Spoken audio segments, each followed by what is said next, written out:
Hello students, welcome to Rhombus Education. आज हम अपने नेक्स्ट लेक्चर को कंटिन्यू करने जा रहे हैं और टॉपिक हमारा जो है वो है प्रोपोर्शन। और हमें प्रोपोर्शन के क्वेश्चंस करने हैं। कॉन्सेप्ट्स हमने लास्ट जो हमारा लेक्चर नंबर 1 था उसमें हमने कर लिया। अब हम लेक्चर नंबर 2 की तरफ बढ़ रहे हैं। प्रोपोर्शन का बेसिक जो इंट्रो था वो क्या था, वो ये था कि ए बी और सी रेशो डी ये 4 क्वांटिटीज हैं और ये प्रोपोर्शन में, प्रोपोर्शन बोले तो इक्वल है। A ratio B equals to C ratio D. Concept एक बार रिकॉल कर लेते हैं।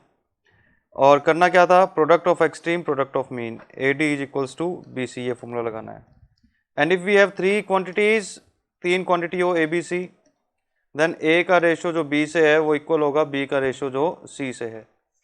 वही सेम फॉर्मूला, और B square equals to A C, B की वैल्यू आ जाएगी रूट ए सी। तो इसी पर बेस्ड हमारे जो क्वेश्चंस हैं, और कुछ हमने प्रॉपर्टीज करी थी, प्रॉपर्टीज जो हैं वो हम टाइम आने पर अगर लगेगा तो रिकॉल कर लेंगे। तो question number 1, the fourth proportional to 4 6 8। तो जो भी अपने को बच्चों प्रोपोर्शन जितने नंबर का बोल दे उतने नंबर पे एक्स मान लो, ठीक है। तो उतने नंबर पे हमने एक्स मान लिया तो हो क्या जाएगा 4 6 8 एक्स। अब ये प्रोपोर्शन में है, आर इन प्रोपोर्शन। सर ये बात कहाँ लिखी है? ये बात ऑटोमेटिक हमारे समझ में आ गई क्योंकि उसने प्रोपोर्शनल पूछा है। प्रोपोर्शनल जो है उन्हीं का निकाला जा सकता है जो प्रोपोर्शन में हो। तो होगा क्या 4:6 इक्वल्स टू, प्रोपोर्शन को मैं इक्वल्स टू ही लिखूंगा बार बार, 8:x। फॉर्मूला लगाया हमने, बाहर वालों का मल्टीप्लाई अंदर वालों का multiply. So 4 into X is equals to 6 into 8। X की वैल्यू कितनी आ जाएगी 48/4। Your answer is 12। ठीक है, अब इसको चेक कर लो, 4 6 8 12। देखो ये इसका कितने टाइम्स है, ये इसका 1.5 टाइम्स है, और ये इसका कितने टाइम्स है, ये भी 1.5 टाइम्स है। तो जो रेशो आएगा वो सेम आएगा। प्रोपोर्शन का मीनिंग यही होता है। ठीक है, तो अब आइए चलिए इसी में क्वेश्चन कर लेते हैं हम। सिंपल सिंपल छोटे छोटे से क्वेश्चन है। थर्ड प्रोपोर्शन, तो 12 18 एक्स, इसको क्या लिखेंगे 12:18 इक्वल्स टू 18:x। जब टोटल वैल्यूज लेट करने के बाद भी 3 वैल्यूज ही बन रही है, दैट मीन्स हमें कंटिन्यूस प्रोपोर्शन अप्लाई करना पड़ेगा।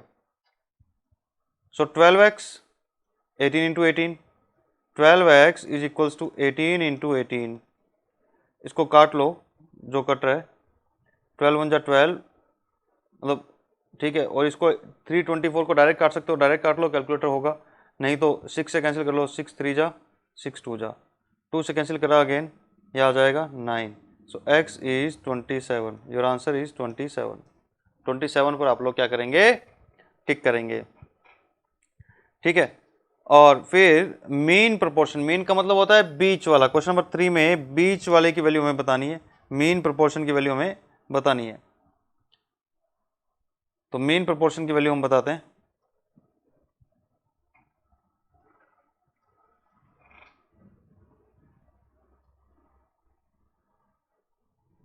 क्वेश्चन नंबर हमारा है थर्ड, 25 बीच वाले को हमने लेट कर लिया x 81। अब फॉर्मूला क्या होता है, ए बी सी का फॉर्मूला क्या होता है अगर 3 टर्म्स हो तो, B square equals to A C. तो डायरेक्ट भी लिख सकते हो X square equals to 25 into 81। X की वैल्यू क्या आ जाएगी रूट ऑफ 25 इंटू 81। सीधा 25 का रूट 5, 81 का रूट 9, 9 5 जा 45। This is your answer. Clear है? क्वेश्चन नंबर 4 सिंपल क्वेश्चन, इसलिए मैं टाइम नहीं लगा रहा, आगे बढ़ते जा रहे हैं। ठीक है, और ये एग्जाम में भी आ चुका है question number 4।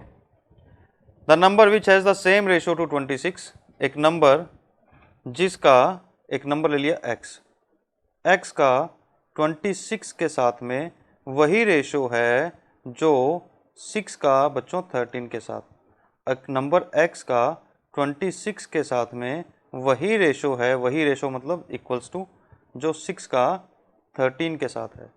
Formula 13 into X is equals to 26 into 6। 13 1 जा 13 2 जा 26। तो x आ जाएगा 12। क्लियर? ऐसे हमारा क्वेश्चन हो जाएगा।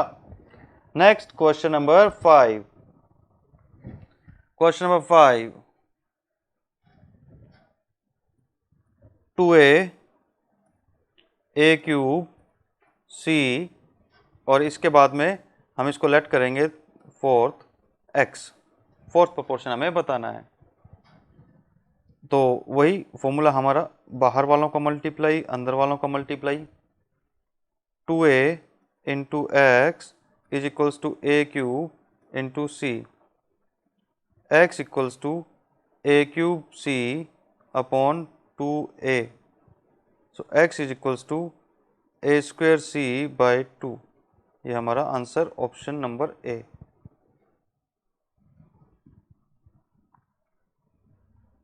Question number 6,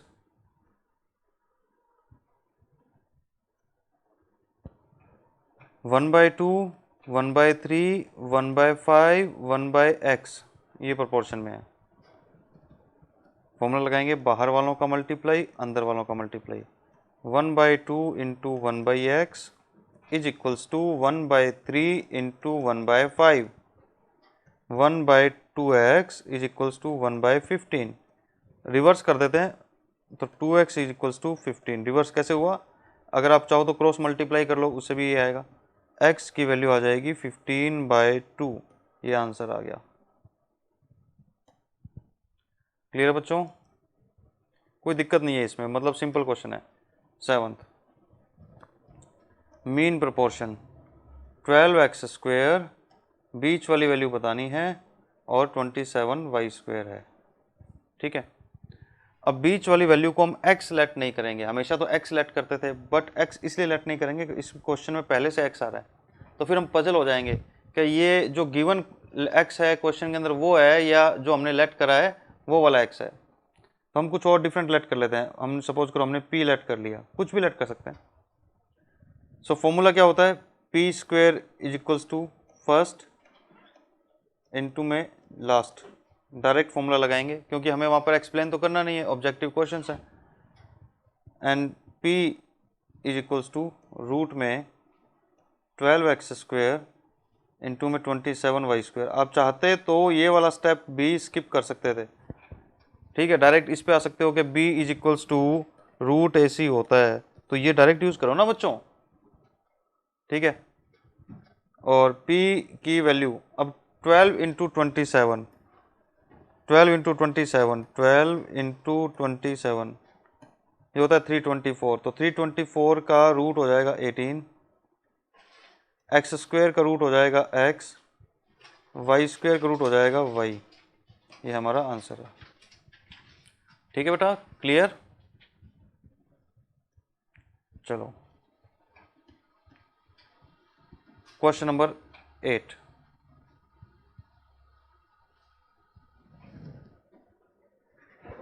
a equals to b/2 is equals to c/5। Find a ratio b ratio c। पहले तो नॉर्मल जो मैथमेटिक्स का तरीका होता है वो करते हैं, हमें पता तो नॉलेज होनी चाहिए। इसके अपॉन में हमने लगा लिया 1 और इसको ले लिया हमने k। ठीक है, तो यहाँ से हुआ क्या, ये वैल्यूज आपस में बच्चों एक दूसरे पर डिपेंडेंट है। जब इक्वल्स टू का साइन दिया हुआ तो आपस में मतलब कह सकते हैं उलझी हुई वैल्यूज हैं। तो उलझी हुई वैल्यूज हैं तो इनको थोड़ा सुलझा लेते हैं। कैसे? अलग अलग केस बनाते हैं। a/1 की वैल्यू k के इक्वल है, b/2 की वैल्यू k के इक्वल है। करना नहीं एग्जाम में ऐसे, मैं शॉर्टकट बताऊंगा अभी। c/5 की वैल्यू k के इक्वल है। यहाँ से a की वैल्यू आ जाएगी 1k, b आ जाएगा 2k और c आ जाएगा 5k। अब ये वैल्यूज अपन यहाँ पुट कर दें। सो 1k ratio 2k ratio 5k, तो k से k कैंसिल हो जाएगा, k कैंसिल हो गया, 1:2:5। ठीक है, अब आप इस बात को ऐसे समझें, और हमें दिया हुआ बेटा a/1 is equals to b/2। Mathematics में इक्वल्स टू के साइन के इस तरफ लेफ्ट साइड में और राइट साइड में दोनों वैल्यू क्या होनी चाहिए? सेम होनी चाहिए। तो इस साइन की कुछ तो इंपॉर्टेंस होगी, इसका मतलब ये वैल्यू और ये वैल्यू आपस में क्या है भाई, सेम है, फ्रैक्शन सेम है। तो ये वैल्यू अगर इधर 5 है तो इधर भी क्या होगा 5, इधर 8 है तो इधर भी क्या होगा 8, इधर p/q है तो इधर भी क्या बनना चाहिए, p/q बनना चाहिए। तो हम मान लेते हैं कि इधर 1 है और इधर भी 1 है, तो इस वैल्यू को 1 बनाने के लिए a की वैल्यू क्या होनी चाहिए, इस पूरी वैल्यू को, इस पूरे सर्कल को 1 बनाने के लिए a की वैल्यू क्या होनी चाहिए, इसकी वैल्यू होनी चाहिए 1, 1/1, और इधर क्या होना चाहिए 2/2, तभी तो ये फ्रैक्शन बनेगी 1, ये फ्रैक्शन बनेगी 1, तभी तो लेफ्ट साइड और राइट साइड इक्वल आएगी। तो इट मीन्स हम डायरेक्टली एक कंक्लूजन निकाल सकते हैं, कंक्लूजन ये निकाल सकते हैं कि a की value should be treated as 1, b की वैल्यू 2 होनी चाहिए और c की वैल्यू 5 होनी चाहिए, तभी आपस में इक्वल होंगे, k का झंझट ही मत लो। तो डायरेक्टली चाहो तो आप इसी के अंदर क्वेश्चन को खत्म कर सकते हो, यहीं पर ही a की वैल्यू 1 डाल दो, b की वैल्यू 2 डाल दो, c की वैल्यू 5 डाल दो, तो 1:2:5, इतना झंझट करने की जरूरत ही नहीं है। आई बात समझ में, डायरेक्ट आंसर आ जाएगा। आप ए बी सी की वैल्यू डायरेक्ट पुट कर सकते हो, क्यों कर सकते हो उसका रीजन मैंने यहाँ पे बताया।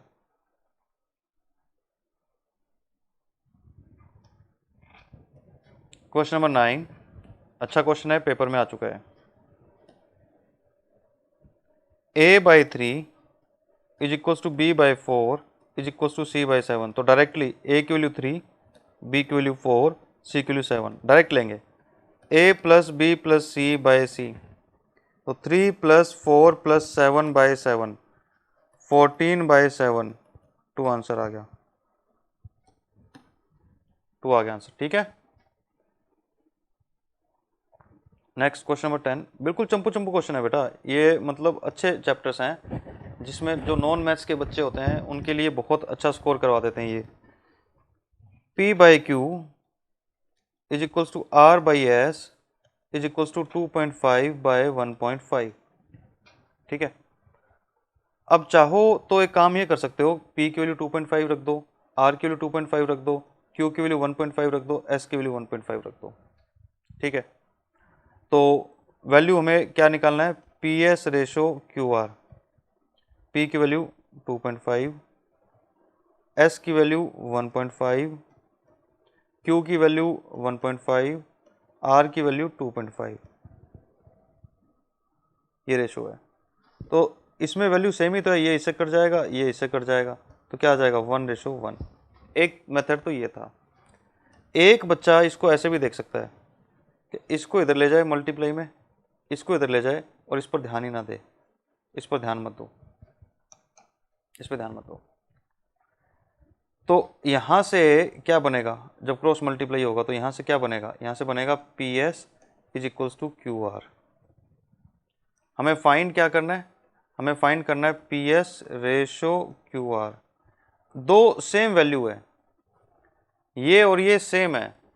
जब ये सेम है, कैसे सेम है, ये यहाँ पे लिखा हुआ सेम है, तो जब सेम वैल्यू का रेशियो निकालेंगे तो आंसर क्या आएगा 1:1। जितना PS है उतना ही QR है, तो आपस में कट ही जाएंगे, तो 1:1। चाहे तो वैल्यू पुट करके कर लो, चाहे ये कर लो, तो वैल्यू पुट करके करना ठीक है अभी, चलो हर क्वेश्चन में अप्लाई हो जाएगा वैल्यू पुट करके।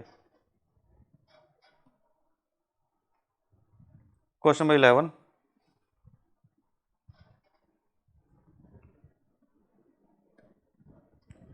x/y is equals to z/w is equals to 2.5, 1.5।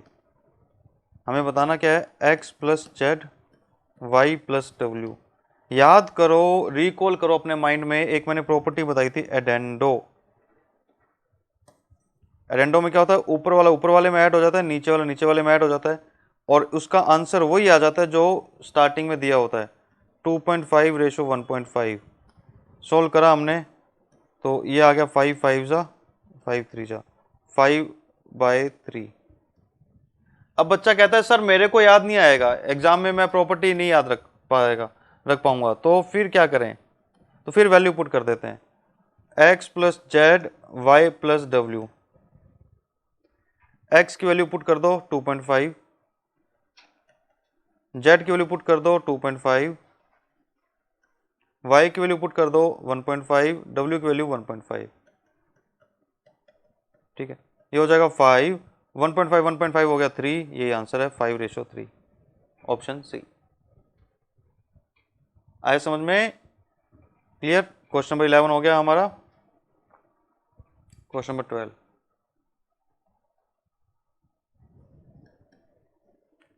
Five X minus 3y, exam का question. 5y minus 3x, 3/4 find x ratio y। अब ये तो सिंपल, ऐसे सिंपल क्वेश्चन क्या देगा बेचारा एग्जामिनर भी, कि इसको इससे मल्टीप्लाई कर लो, इसको इससे मल्टीप्लाई कर लो, बेसिक मैथमेटिक्स है ये तो। 4 5 20x minus 12y is equals to 15y minus 9x।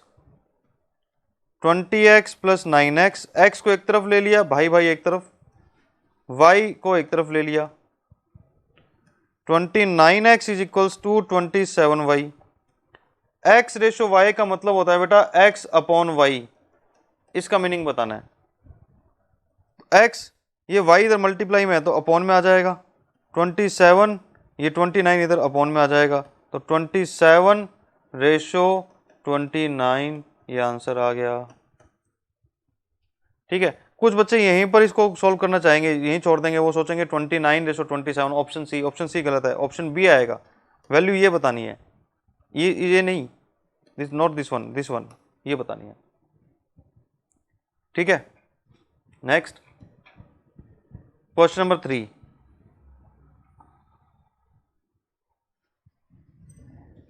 3, sorry, A ratio B दिया 3 रेशो 2, बी रेशो सी दिया 3 रेशो 5, कहता है फाइंड ए रेशो बी रेशो सी। सबका एक साथ निकालो।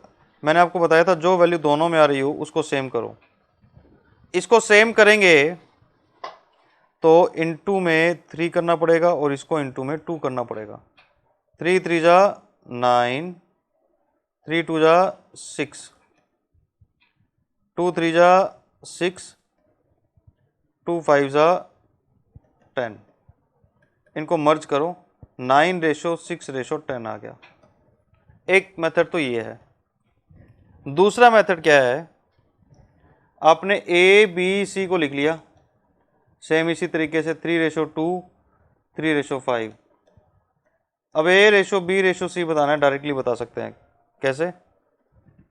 इसको यहाँ मल्टीप्लाई करो, 3 3 जा 9, इसको इधर करो, 3 2 जा 6, इसको इधर करो, 2 5 जा 10, ये लो, एक स्टेप में आंसर आ गया, ये सेम आ गया आंसर। पता चला, शॉर्ट ट्रिक्स अगर हमें आती है तो मैथमेटिक्स का पेपर पूरा अटेम्प्ट होगा। 14, वैसे तो ये क्वेश्चन होमवर्क में दे देना चाहिए 14 वाला, लेकिन चलो रिवाइज करवा देते हैं। x/2, y/3, z/7, 2x minus 5y plus 4z upon 2y। Value put करते हैं, x की वैल्यू 2 रखेंगे, y की वैल्यू 3 रखेंगे, z की वैल्यू 7 रखेंगे। 2x 5y 4z upon 2y। 4 minus 15 plus 28/6, 32 minus 15, 32 minus 15 कितना होगा भाई? 32 में से आएगा 27, 17/6। 4, एक मिनट चेक कर लेते हैं, 28 और 4 32, 32 माइनस 15 17/6 आएगा। ठीक है, 5y प्लस 4z हो गया बच्चों, नन ऑफ दीज आ जाएगी इसमें। क्वेश्चन नंबर 15 होमवर्क, ये आपका होमवर्क है। Question number 16 homework, question number 17,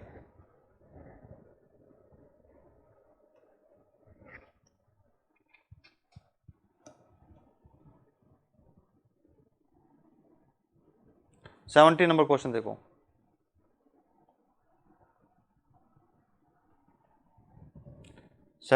important question है, इस तरह क्वेश्चन स्टेटमेंट फॉर्म का क्वेश्चन आता है पेपर में। The sum of the ages of 3 person is 150 years. ठीक है, 10 years ago their ages were in ratio 7, ratio 8, ratio 9। आज अगर कोई 50 साल का है तो कल कितने 10 साल पहले कितने साल का था?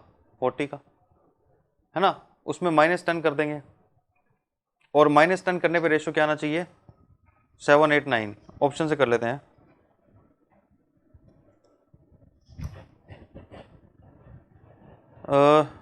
फर्स्ट ऑप्शन लिया ए 45, क्योंकि बीच बीच में इसकी प्रैक्टिस भी जरूरी है। बहुत बार ऐसा होगा कि कोई फॉर्मूला भूल जाओगे तो ऑप्शन से करना ही ठीक रहेगा, पैटर्न भूल जाओ क्वेश्चन का।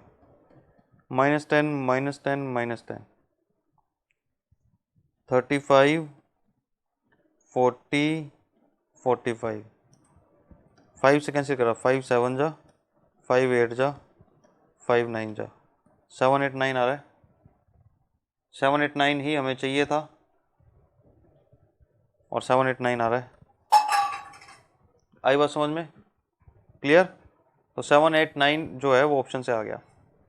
क्लियर? अब इसको अगर वैसे सोल्व करना होता बच्चों, सोल्व कैसे करते? सोल्व होगा 7x प्लस ये जो 7x है ये 10 साल पहले का है, तो प्रेजेंट एज क्या होगी? +10 प्रेजेंट एज।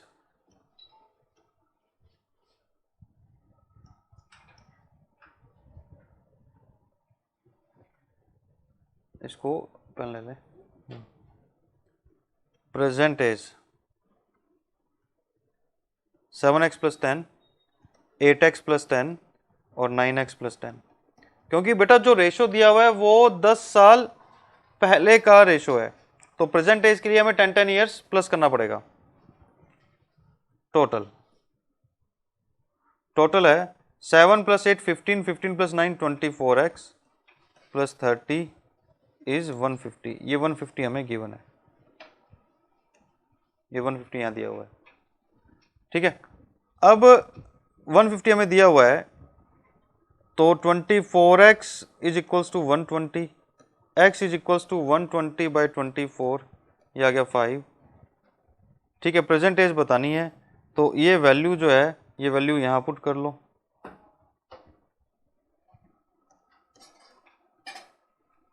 ये वैल्यू जो है वो यहां पुट कर लेते हैं, इसमें, इसमें और इसमें। तो 7 × 5 + 10, 8 × 5 + 10, 9 × 5 + 10, ये आ जाएगा 35 + 10 45, ये आ जाएगा 50, ये आ जाएगा 55 और ये आंसर आ गया। तो आप या तो ऑप्शन के साथ जाएं और या आप इस तरह से इसके साथ जाएं। क्लियर? नेक्स्ट पे बढ़ें।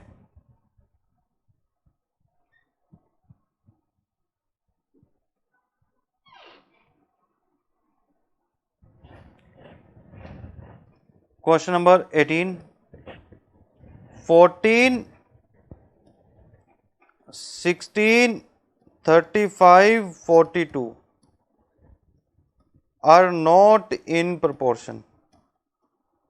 अब किस वैल्यू के कारण नहीं है हमें नहीं पता अभी तक। The fourth term for which they will be in proportion. Fourth term क्या होगी? मतलब ये वैल्यू गलत है, दिस वैल्यू इज रॉन्ग। तो अब हमारा क्वेश्चन हुआ 14, 16, 35, फोर्थ टर्म फाइंड करो जिससे प्रोपोर्शन में हो जाए। सो 14x = 16 × 35, 7 2 जा, 7 5 जा, 2 1 जा 2, 2 8 जा, x की वैल्यू आ गई 40। ये हमारा राइट आंसर हो गया। 42 में जब 42 था यहाँ पे फोर्थ प्लेस पर, तब तो ये प्रोपोर्शन में नहीं थे। इस 42 के प्लेस पर अगर 40 आ जाए तो ये प्रोपोर्शन में हो जाएंगे। अब कुछ theory question.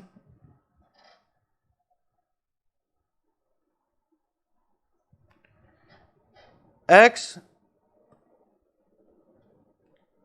Upon y = z/w, उल्टा कर दिया। x/y का y/x कर दिया। उल्टा करने को हम क्या बोलते हैं? y/x w/z, इसको बोलते हैं इनवर्टेंडो। ये क्या है? इनवर्टेंडो।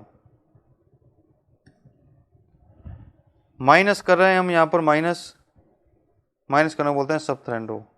इसका आंसर नन ऑफ दीज होगा। और प्लस कर रहे हैं हम, प्लस और अपॉन में माइनस भी है, इसको बोलते हैं कॉम्पोनेंट ऑफ डिविडेंडो। ये थ्योरी क्वेश्चन है, ये मतलब मैं एक्सप्लेन नहीं कर रहा, ये मैं मान के चल रहा हूँ कि अभी आपने इसकी थ्योरी जो है मैंने फर्स्ट लेक्चर में पढ़ाई थी, आपने अच्छे से पढ़ ली होगी। इसका आंसर होगा नन ऑफ दीज। और क्यों होगा? क्योंकि ये है component of dividendo, componendo and dividendo. इसमें माइनस ऊपर आ रहा है इसलिए डिविडेंडो चाहो तो पहले बोल देना।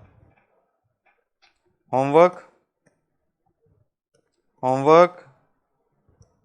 23, 24,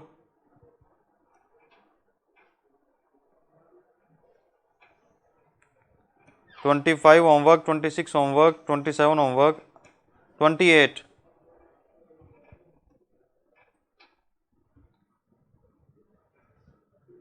न्यूमरेटर डिनोमिनेटर, न्यूमरेटर डिनोमिनेटर होता क्या है? Numerator plus denominator upon numerator minus denominator. तो कौन से में होगा ये बी ऑप्शन में होगा। क्यों?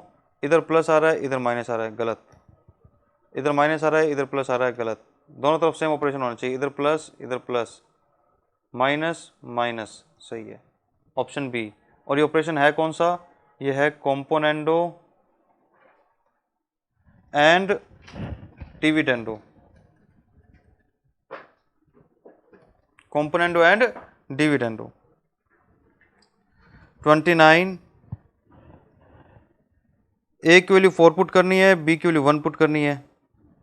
4/1 प्लस 1/4 रूट में 4 का रूट होता है 2, 1/4 का रूट हो गया 1/2, तो 2.5 क्या हो गया 5/2। क्लियर?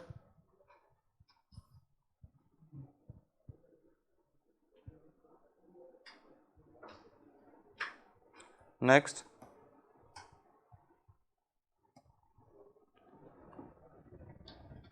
देखो भाई, अब यहां पर क्वेश्चन नंबर 30 में एक टर्म जान लो, इस टर्म को हम बोलते हैं साइक्लिक ऑर्डर। साइक्लिक ऑर्डर का मीनिंग होता है जिस भी वेरिएबल से क्वेश्चन स्टार्ट हुआ है वो आगे बढ़ेगा, वो और आगे बढ़ेगा और वापस वहीं पर आकर के खत्म हो जाएगा। ये साइक्लिक ऑर्डर होता है। ठीक है, जैसे इस क्वेश्चन में एक टर्म दी थी और बी से शुरू हुआ है, बी से सी, सी से ए से वापस बी। ठीक है, cyclic order in polynomial, linear polynomial, in linear polynomial, linear equation. ठीक है, लीनियर पॉलिनोमियल बोलना ज्यादा बढ़िया है।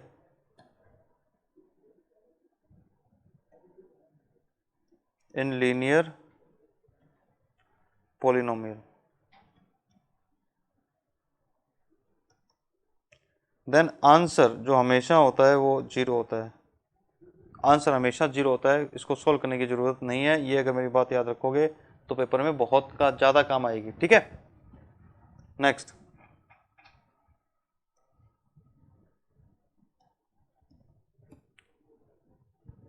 अब इसमें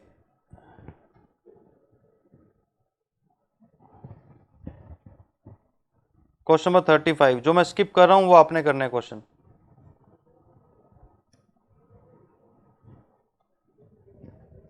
A man has 20 पैसा coin, 25 पैसा coin in his purse. He has 50 coins totaling और रुपए बन रहे उसके 11.25। हर किसी के कितने कॉइन है? अब ये बच्चों वाला क्वेश्चन है। अगर यही क्वेश्चन बेटा किसी फेसबुक के वॉल पर किसी ने डाला होता स्क्रीनशॉट में तो तुम लोग झट से सोल्व कर लेते। अब यही क्वेश्चन अगर मैथ्स की बुक में आ गया तो तुम्हें ऐसा लगता है यार क्या क्वेश्चन है, टफ है। कुछ भी टफ नहीं है। ठीक है, ऑप्शन ले लो। अगर 20 पैसे वाले 15 कॉइन्स हैं और 25 पैसे वाले 35 कॉइन्स हैं तो वैल्यू कितनी बनेगी? 300 पैसे, 25 इंटू 35 875 पैसे। इनको टोटल करो, टोटल आ जाएगा 1175 पैसे। ये हो गया और रुपीज़ में बदलेंगे तो रुपीज़ आ जाएगा 11.75, जो कि है गलत। हमें चाहिए कितना, हमें चाहिए 11.25। तो इस तरह से दूसरा ऑप्शन चेक कर लेना। अब एक चीज़ और हो सकती है, अगर आप इसको सोल्व करना चाहो तो, अगर सोल्व करना चाहो तो 20 पैसे वाले जो कॉइन है वो कितने हैं, वो x मान लेते हैं। 20 पैसे इंटू एक्स प्लस 25 पैसे इंटू वाई, और इसकी इक्वेशन बनेगी 11.25। दूसरी इक्वेशन क्या बनेगी, नंबर ऑफ कॉइन्स की इक्वेशन बनेगी, x plus Y is equals to 50। अब आप इसको सॉल्व करेंगे दोनों इक्वेशन को तो आंसर आ जाएगा। किसी को सॉल्व करनी नहीं आती इक्वेशन तो वो मैं लीनियर इक्वेशन चैप्टर जब देखोगे आप तो उसमें आपको क्लियर हो जाएगा। क्लियर है। आगे क्वेश्चन नंबर 36 में क्या कह रहा है देखो बच्चों, the ratio of the number of boys and girls in a school is 2:5। If there are 280 students, number of homework, 280 को 2:5 में डिवाइड करना है, 280 को डिवाइड करना है 2:5 में, तो 2x प्लस 5x होमवर्क क्या, ये लो मैंने बता ही दिया। 7x इज 280, x की वैल्यू आ गई 40, x की वैल्यू कहीं भी पुट कर दो यहाँ पर और यहाँ पर, तो गर्ल्स कितनी आ जाएंगी 2 इंटू 40, बॉयज़ कितने आ जाएंगे, बॉयज़ आ जाएंगे 5 इंटू 40, ये आ गया 80, ये आ गया 200, टोटल हो गए 280 स्टूडेंट्स। चेक भी हो गया 280 students. Bag contains an equal number of 1 rupee, 50 paisa, 25 paisa coin respectively. If the total value is 35, how many coins of each type are there? ये क्वेश्चन आपको होमवर्क के लिए दे रहे हैं, ठीक है। 38,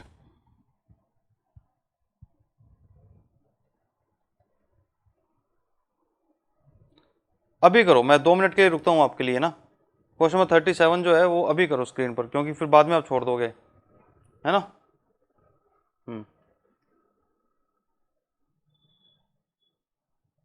करो करो करो, नहीं तो फिर मैं भी करवाई देता हूँ।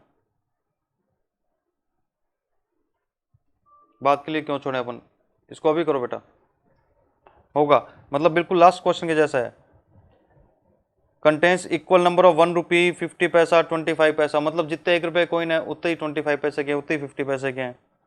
टोटल वैल्यू 35 बन रही है, तो हर किसी के कितने टाइप के कॉइन्स हैं, या तो ऑप्शन से ले लो, और ऑप्शन अगर नहीं है तो सॉल्व करना है सॉल्व कर लो। 1 रुपये वाले अगर 20 कॉइन्स हों तो 20 रुपीज़ हो गए। 50 पैसे वाले कितने कॉइन हो, 20 कॉइन्स हों, ऑप्शन बी आएगा इसमें, मैंने तो चेक भी कर लिया। 1 रुपये वाले 20 कॉइन्स हैं, 20 रुपीज़। 50 पैसे वाले 20 कॉइन्स हैं, 10 रुपीज़। 25 पैसे वाले 20 कॉइन्स हैं, 5 रुपीज़। Total 35 rupees. चलो 35 रुपीज़ बन गया हमारा। इस तरह से 1/3 ऑफ ए नंबर, किसी नंबर का नंबर मान लेते हैं x, let the number is x, ये पीछे नहीं छोड़ेगा, x चलता रहेगा, नहीं तो ऑप्शन से कर लेना। x/3 बड़ा है x/4 से, उस नंबर के 1/4 से, कितना 1 से। पहले तो ये देख लो अभी 3 का डिवाइड जाता है क्या, जाता है, 3 का डिवाइड जाता है, 3 का डिवाइड जाता है, इसका 4 का डिवाइड जाता है क्या, नहीं जाता, 4 का नहीं जाता, इसमें 4 का नहीं जाता, इसमें 4 का नहीं जाता। जब 1/4 हो ही नहीं रहा तो फिर निकालेंगे कैसे, ऑटोमेटिकली नन ऑफ दिस आएगा। एलसीएम ले लिया 12, 4x minus 3x is 1, x की वैल्यू आएगी 12 आएगी वैल्यू। वो नंबर जो है 12 है, 12 का 1/3 करोगे तो 4 आएगा, और 12 का 1/4 करोगे तो 3 आएगा, तो दोनों का फर्क कितना हो गया 1।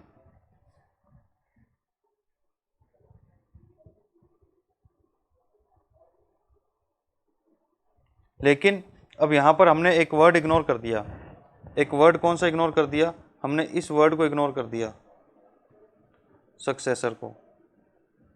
तो ये क्वेश्चन जो है वो कुछ इस तरह से होगा। अगर सक्सेसर वर्ड दिया है तो फिर क्या होगा, उसका मेथड देखो।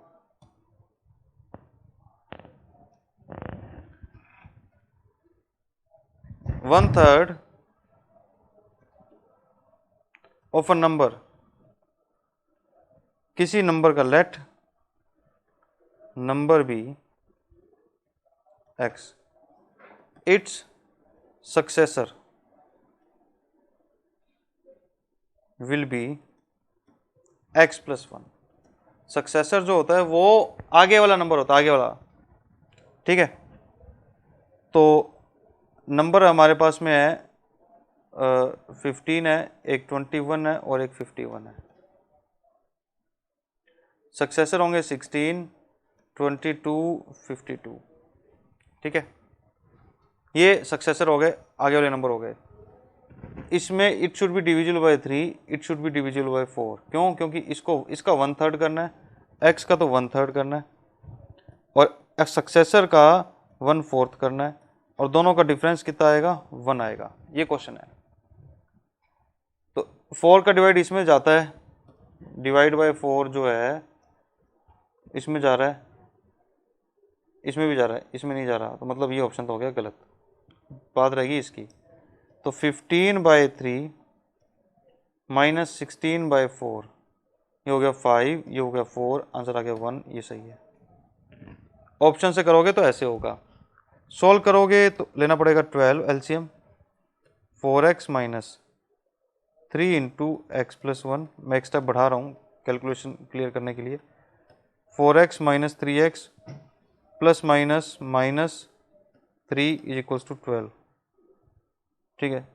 तो ये आ जाएगा x इज इक्वल्स टू 15, ये वाला ऑप्शन, ऑप्शन सी इसका सही है। क्लियर है बच्चों? आई बात समझ में? कोई दिक्कत परेशानी नहीं? चलिए अब इसमें क्वेश्चन नंबर 39, 40, 41, 41 तो ऑप्शन से ही आ जाएगा। 41 में 41 के अंदर इसका मतलब होता है 1.4444444 ऐसे होता है बेटा। ये बार जो लगा ना, इस बार का मतलब ये होता है। तो कैलकुलेटर से ही कैलकुलेट कर लोगे, कैलकुलेटर अलाउड होता ही है, ये तो कोई मुश्किल बात ही नहीं है।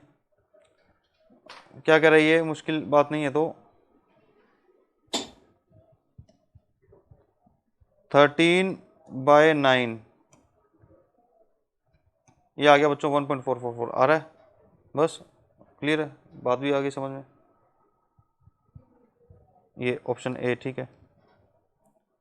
इसका मीनिंग क्या होता है, 0.356 356 356। देख लो किस ऑप्शन से ये वैल्यू आ रही है।